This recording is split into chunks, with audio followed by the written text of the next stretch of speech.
రమ్మని ఇంతమంది ఆంధ్రోలు మన హైదరాబాద్ లా సగంకు మీదనే ఖాళీ అయిందిగా హైదరాబాద్ అంతా. పండుగకు అందరు సొంతూర్లకు బాట కట్టేసరికి ఎక్కడ రోడ్లు అక్కడ ట్రాఫిక్ తో నిండిపోయింది. ఇక టోల్ కాడనైతే నెరీ ఘోరం.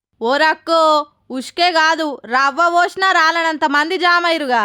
ఏముంది పండుగ కదా, ఇక ఉన్నోళ్ళంతా సగం ఆంధ్రకు సగం సొంతూర్లకు బయలుదేరిర్రు. బస్సులు, కార్లు, బండ్లు, వ్యాన్లు ఏవి దొరుకుతావు ఎక్కి ఎక్కడోళ్ళు అక్కడ బయలుదేరిర్రు. పండుగ శని ఆదివారం వీకెండ్ల కలిసొచ్చుడుతోని భుజాలకు బ్యాగులు వేసుకొని ఊర్ల బాట పట్టిర్రు పబ్లిక్ అంతా. ఇటు కూకట్పల్లి ఎస్ఆర్ నగర్ కాడైతే బస్సుల కోసం సీదా రోడ్ల మీదకే వచ్చేసిర్రు జనాలంతా. ఈ లెక్కనే ఇట్లుంటే అటు టోల్ ప్లాజాల పరిస్థితి చూడుర్రి.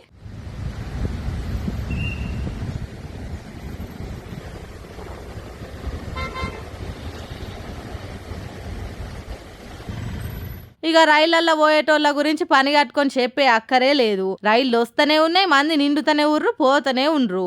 మామూలు వీకెండ్ అంటేనే ఇండ్లల్లో ఉండరు జనాలు. అసొంటిది పండుగ అంటే ఆగుతారా? సీదా హైవేలెక్కి ఊర్లలోకి పోవుడే ఉంటది. ఈడికెళ్ళి ఆడిదాకా ఎంత పొడుగుందో చూసిరా లైను. టోల్ గేట్ ఎత్తా దించా అట్లా ఎత్తి దించి గేట్ అయిన ఇరిగిపోతుందేమో గాని లైన్ ఒడుస్తలే, బండ్లొచ్చుడా ఆగుతలే. ఇయాలనే ఇట్లుంటే ఐతారం నాడు ఇంకెంత పెరుగుతుందో లెక్క.